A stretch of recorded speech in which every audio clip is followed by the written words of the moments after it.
Hey everyone, my name is Simon. I'm a brand strategist here from Montreal, Canada. And today I want to share with you what I've learned starting my own coffee brand, my first direct-to-consumer product. It's been a journey, I'm not gonna lie, it was super fun. I've learned a lot, and this is what I want to share with you today. The 10 lessons I've learned starting my own coffee brand. I'll show you my Shopify dashboard, I'll show you how much money I've made since it started, and it's almost 1 year old this summer, this 2021 summer. So let's dive in right into it. Before I forget, we will also discuss the strategies that we're gonna be implementing in the year 2 of the business, so don't miss that out at the end of the video. Just a little disclaimer before we get into it. This is not my full-time job, it's just a side, it's a side hustle I've started for fun. I decided to scratch my own itch and build my own coffee brand because I thought there was a missed opportunity in the dark roast kind of coffee. There was a taste I was looking for that I couldn't find on the market, and I just decided to partner up with a friend of mine that has a coffee shop, and we decided to make this product, Café Foncé. Shall we check my board first, just to show you the sales that I made? All right, let's go. Okay, so welcome to my Shopify dashboard. Let's go to my analytics. Here you can find my dashboard from August 1st, 2020 to March 14, which is when I'm recording this video. You can see I made $3,107.83 of sales, which are mainly from the online store. I sent most people to the online store. Some people came to the store, to my business actually, and bought some in hand. You can see there was a dip in January here. Here we're just trying to do recurring customers with the subscription model, so that's why it's changing. And yeah, it's mostly organic traffic. We have a lot of, the average order here. Well, you can see this is my Shopify dashboard. This is a real thing. I'm just using my computer to go through it. I made about $3,000 in sales. About 26% of them are returning customers, which is good, I guess, I hope. Let's see if we can increase that. And let's go back to the video. All right, now that we've looked at my sales, you know the numbers, you know how much visitors I got, you know how much sales I made. This is not a big amount of cash, but it's substantial enough for me to have learned a lot in the process. So what have I learned? Here are the 10 things that I did in the past year as a new coffee roaster. So I have a big flaw. My first lesson comes down to my passion. I'm obsessed with branding. I love all the details of packaging. I love the fact that it's recycled paper that you can write on. I love that the stickers are made from a little shop in Blainville nearby where we live here. So this is the biggest mistake that I made when I started the project, is I over-invested on branding. And what do I mean by that? I spent approximately $6,500 in the packaging, the recipe of the product, in the branding, literally the logo. I spent time designing that, so that was time that I don't account for, but it's what I paid to designers. And also I spent about $2,000 to my web designer just to set up my Shopify store. We can show just the Shopify store real fast to see what it looks like. This is the website. This is just a design glitch here. You can buy now the product. It makes you go to the product itself. You see what you saw in the video. You can see you can get, this is not translated because the plugin won't let me translate it, but that's another story. You can buy once and you can buy on subscription. You see the price of each. You can get 2 formats. The beans, espresso filter. This is not meant to be an ad, by the way. I'm just showing you like the design choice I made. I have put some GIF here that we enjoy. It was nice to make. When you're out of coffee, boom, it appears when you subscribe. And that's it. Get the origins, always fresh coffee, faster turnaround, and thicker crema. You get our mission, and as you can see, the call to action is always redirecting to the product. We've used one call to action all over the website, and it's to go back to the product page. So if you press discover a coffee, boom, brings you back here, which can be the 1 or the 2 format. Boom, boom, boom. All right, so let's go back. You get our discovery format here. That's free shipping in Canada. It's a small dark, we call it. And yeah, it's just beans. It's to try at home, to give to a friend, and that's what it looks like when you receive it. And yeah, the footer of the website. We're the newsletter that people are subscribing, but I don't know what they're expecting because we didn't send them anything, but I don't want to send them anything, so that's fine. And you get the menu, you get a Shopify thing experience. And I find that's very interesting is that when you add something to your cart, You can see it appearing at the bottom. That's a good Shopify team thing, I guess. So that's the website. Let's go back to the video. What I've learned with this in this lesson is that I should have tested the product with people first. I should have made people try it, see if they would order it. And if I had a minimal amount of clients that would say, yeah, I would pay for that. I would buy a few bags a month or blah, blah, blah. Then I should have invested a little bit into the branding of it. So I was a bit in a rush when I made the branding. I just thought, okay, let's make the coolest dark coffee branding. So we started to look at logos, typographies, fonts, colors, and it was gonna be dark because it's a dark coffee. And bags, call Chinese suppliers and stuff. So we just went too far. So the first lesson is don't over invest into the branding of your project, even though it's so tempting to call a designer and say, let's make a brand. I want to make a brand. And I'm the worst at that because I love branding so much. The second lesson I did not see coming. We were aiming at the direct-to-consumer market. We made a Shopify store, a beautiful product that ships in a beautiful box to your beautiful home.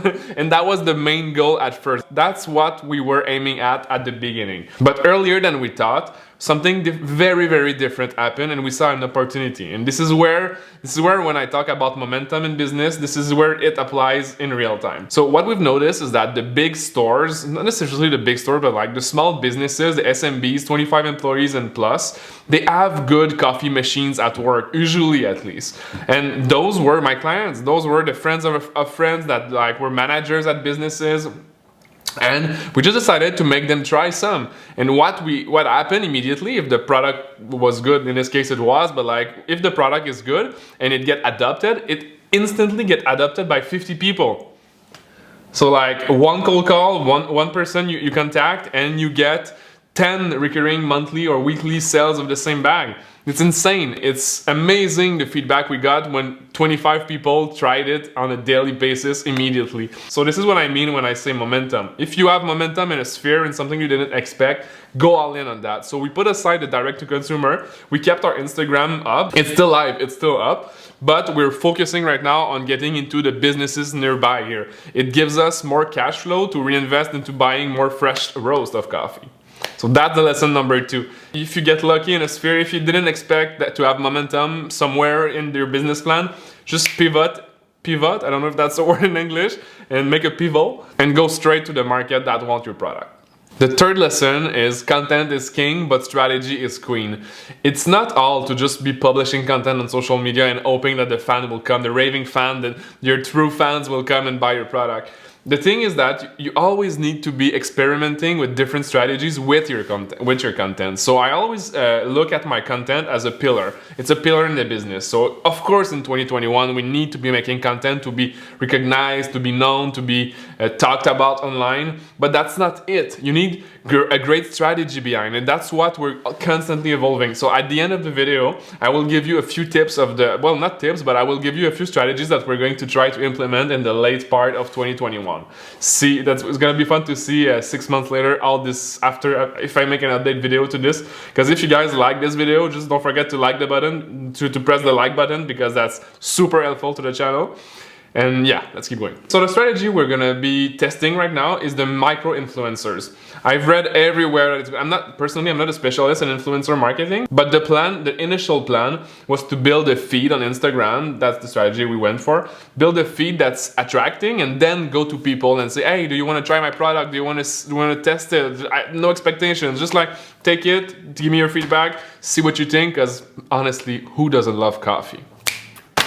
The fourth lesson is the newsletter side of things. Everybody's telling me, Simon, you should have a newsletter, you should build your newsletter, your email list is the most important thing you'll ever own because that's not depending on the platform. I agree with everything that I just said. That's totally the right answer. But I think in business, you're subjected to what you prefer, if I could say.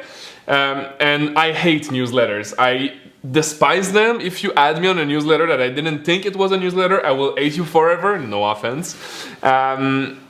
So that's mainly why I didn't want to start a newsletter with Café Foncé, and that's probably why we still don't have one almost 1 year in.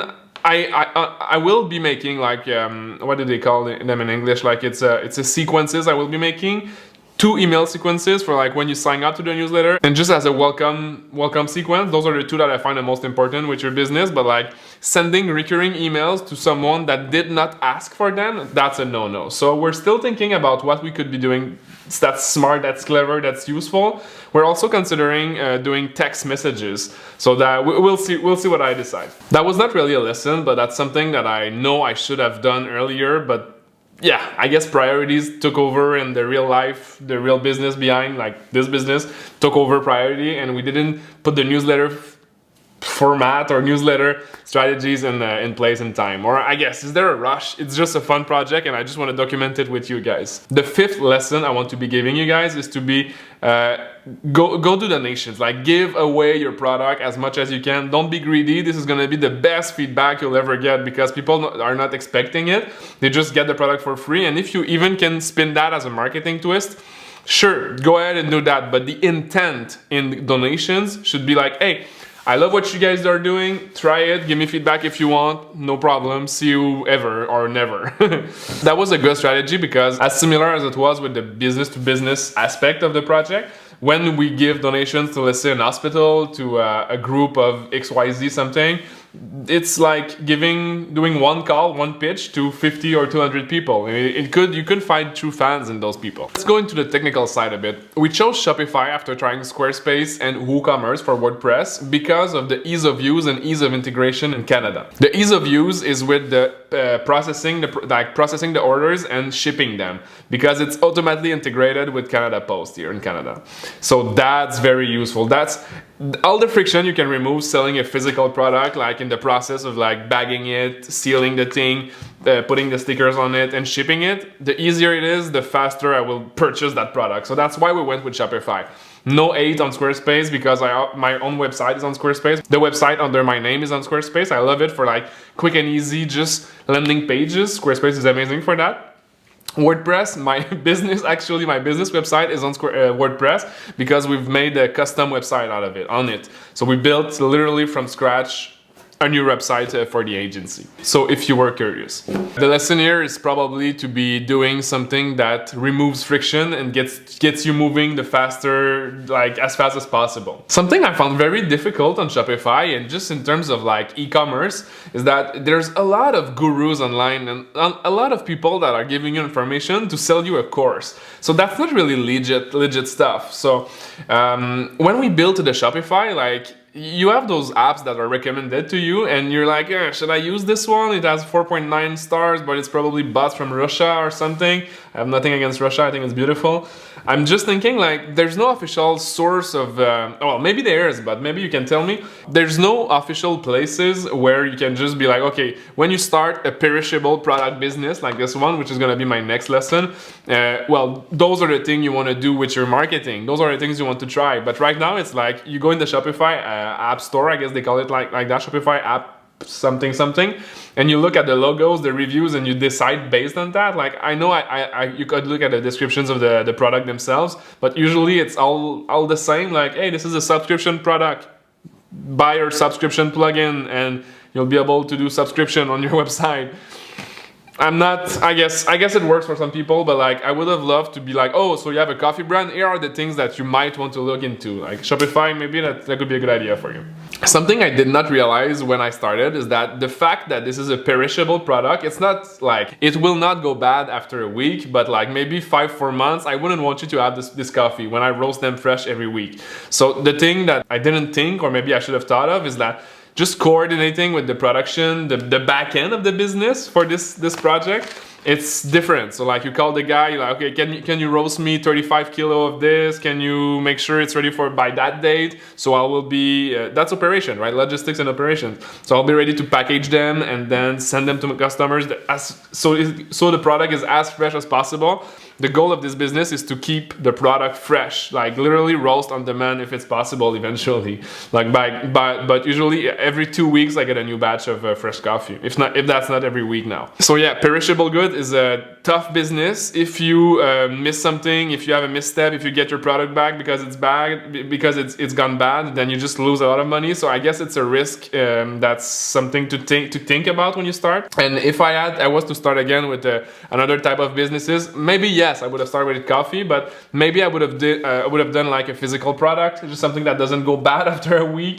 Maybe I would have done a digital product, because you know, now you make content online, you literally can sell the information as like a product eventually. So that could have been possible, but I felt like I wanted to learn about the physical goods, the physical product goods. So it is what it is, as they say. This was well, this is ongoing, by the way. This is a business that's still working. This is the coffee I drink every morning. Everybody loves it. If you like I said earlier, if you like this video, please give a like at the bottom. It's the most algorithmically friendly thing you can do for me. If you enjoy this video, just subscribe and like the thing. There's two last things that I've learned, and is that paid advertising is super expensive. And this business, by the way, is not funded by any means by any outsiders. This is just my cash that I made from my job, and I reinvested in the project and see if like I can get some traction. And the problem with paid advertising, we've tried Facebook, Instagram, and it's simply that it's expensive to get noticed, as I can say, and you gotta keep playing the game in the long term. What do I mean by that? People will not recognize your product if you just push some Google ads, some Facebook ads, sorry, for like 2 weeks or a month. You need to be there for months and months and months and years even before people just start to recognize the product and associate it with like, oh, okay, sure, I will try it. So that was not a good strategy in the beginning, because we should have just not tried to go with a low budget, because usually when you have a low budget on the Facebook or Instagram ads, which is the same thing, by the way, in case you didn't know, well, it's hard to get noticed, and you just end up burning the money that you will not be converting into sales because nobody knows the product. That's something we've learned. Make sure you have enough brand ambassadors that talk about the product, that gives you an amount of cash flows, and out of that cash every month or every week, whatever, and out of that cash flow that you know is kind of recurring on your model, then you take a part of that and you reinvest it in something that you can lose, as I call. So paid advertising is the 9th lesson I've learned. It's not sexy when you start, because if you bootstrap your business and you think about paid advertising as like a main way to market it, sure, if you have money and you have investors and you're back and you're fully loaded and you want to do some tests, I would go ahead, try everything and anything. But while I'm bootstrapped, the fact that I had limited funds to invest in Facebook and Instagram ads, it's exactly it's the worst place to put my money at, because I did not get a return as fast as I expected. So I literally pulled out, and that's not what you want to do. When you start doing ads, you don't want to pull out, because I'm not an ad specialist, by the way, by any means, so don't take my tips on that for granted. We only do branding and content strategy as of now at Le Capsule. We have no specialists in the house to do ads, we just outsource it. The ads, it's something that I think you need a budget for, and you need to be sure you can just keep playing the long game with it. So that's a lesson we've learned with the paid advertising in the beginning. I'm not saying I'm not going to do ads later on. It's in the pipeline of things we want to implement, but we want to get more recurring customers because it's all about the margin on the product. If I spend $35 to acquire a customer that buys the product one time, and that's $37 Canadian, well, it's not very a good business model, because I lose money on every bag if I do that, because there's cost associated to the product itself. That's the 9th lesson I've learned. I learned something just quite recently, and that's the 10th lesson that I will share with you guys today, is that starting an e-commerce business is not like what you think. It's slow, it takes time. Unless you aim and you only aim at being viral, I think building a solid business with real customers and not selling like fake stuff on internet is gonna take time. And my mindset with that is that if I'm patient with the result, but I'm super reactive and proactive in the business, doing the actions that I should be doing, like building the newsletters, building the text message system, building all the marketing, and literally like improving the product if that's necessary. But like all of it smells so good. This one has been grounded to espresso size, and it's ready to be like brewed. It's ready. It's ready to be tasted. But yeah, I was saying that Patience, patience, patience. It's the key if you want to succeed with an e-commerce business. I'm just starting this business. I am not an expert in e-commerce. I don't claim I'm an expert. Maybe if this is helpful to you, you'll share some lessons you'll learn too if you have an e-commerce business of yourself, of your own, in the comments below. I would love to know if you have your own business and you have learned something that I could just implement in mine. There's currently a list of priorities that I will share you guys, like I promised at the end of this video, of what we're going to be trying next with Café Foncé. I hope this was not too long. I hope you found something useful in this video, but those are the 10 lessons I've learned running my coffee business, my new brand, my startup, in the first year of its existence. So I hope you found that useful. If you like this video, please, once again, like it. I know I'm spammy with that, but like it helps a lot and it just gives me fuel to keep going and making the content that I'm making right now for you. So it's a challenge for me to speak in English, but I think I'm getting better every time and I want to make sure that this delivers enough value for you to keep watching and coming back next week for another video. So this is my story, this is the process, this is year 1. I'll see you guys later. Oh, before I forget, what are we gonna build next? Okay, so we want to try something with Etsy. I know there's not many coffee reseller or sellers or art person doing coffee in Etsy, but since it's an artisanal product, I thought I would give Etsy a shot and try it. We want to finish that. We want to try 3 plugins that I've learned from the founder of, what's the bottle company? It's Greta something. She was on the founder YouTube channel and I love her insights. What she does with the e-commerce is amazing. She seems like she's a genius, but I just find the tips she gives super practical. So she gave 3 plugins, 3 Shopify plugins that I want to try. There's one that is LOOX, L-O-O-X, which is a photo review. So when you get reviews from your customers, it asks them, I think, I haven't tried it yet, but it asks them to put a picture with it, like somebody using the coffee or receiving it or something like that. The other one is Vyper, it's for V-Y-P-E-R. It's for viral giveaways. I'm not sure I'm into viral stuff, but apparently it gives more traction to your social media contests. So if you do a contest or a giveaway in this aspect, well, it gets more people to interact better with the contest, with the giveaway, so I'll try that. And the other app for the same reason is Gleam, as she said, G-L-E-A-M, yeah, G-L-E-A-M, is the same thing, it's for viral giveaways too. We want to redact the promo email, so if you sign up, we're going to give you something. I'm not sure what it is. We have a discovery format that you could give a friend, maybe something like that. There's something very interesting too we want to do is we want to be doing collaborations with local artists and local brands and doing drops. Let's say you want a mug branded Café Foncé and something else. We'll have a limited amount and we'll just make something creative with somebody's local. So that would be something, well, local or international, just an artist that wants to collaborate with us on a derived product. Yeah, we want to improve our Instagram feed. I think after talking to a few people that we need to have more people incorporated into the feed, which is like literally influencers and the stuff I mentioned earlier in the video. I hope I did not bore you to death with my long video, and I hope you found that something useful. Like I said before, you can subscribe here. You can subscribe here. Yeah, you can subscribe here and you can check those 2 videos here if I manage to make an end screen that is working. So thank you guys, thanks for watching and see you next week.